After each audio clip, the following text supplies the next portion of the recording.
આજના દિવસથી શુભ શરૂઆત થાય છે ધાબા પર ગરમા ગરમ હળદર દૂધ પીતા પીતા ત્યારબાદ કરીએ થોડી ગમતી એક્સરસાઇઝ કેમ કે સવારમાં લાગ્યું છે આપણે કસરત જરૂર છે એટલે આપણે થોડીક કિડની કસરત ને પછી થોડા યોગ કર્યા પણ યાદ આવી એટલે દૂધ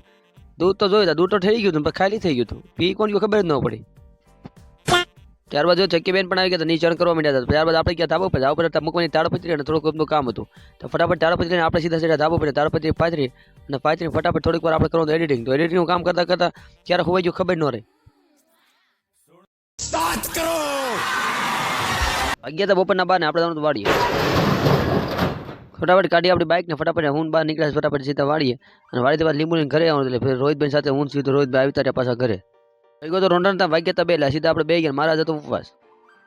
પછી પાછા આવતા બે વાળી કેમ કે લેવાથી લીંબુ થોડી ઠેલી વાગી હતી તો હું ભાઈ આવતા સીધા વાળીએ વાળી આવતા સીધા ભાઈ પેલા ઉતારે પોપયો મસ્ત ગળો પોપ્યો તો એ પેલા ઉતારે ફટાફટ હું ભાઈ પોપેલા ને થઈ ગયા હાલતા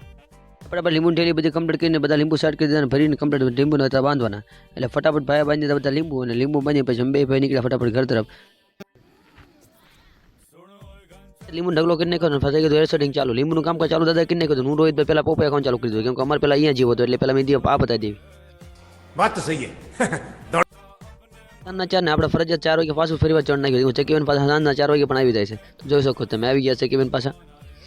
સાંજે જવાનું સુરત એટલે ફટાફટ મોટા દઈને વાળી કેમ કે લાવવાનું તો પાલક ને મેથી દાદાએ મસ્ત પાલકની પોળીઓ કરીને કમ્પ્લીટ કરીને રાખી હતી તો જોરમાં દાદા પાલક કાપીને આપણે પોળીઓ કરી દીધી અને ત્યારબાદ થોડીક મેથી ને મૂળા પણ લઈ લીધા અને મૂળા પણ લઈને સીધા આવતા આપણે ઘરે રોહિતભાઈ લીંબુ કમ્પ્લીટ કરીને બાંધીને સીધા જતા માર્કેટમાં તો આવજો રોહિતભાઈ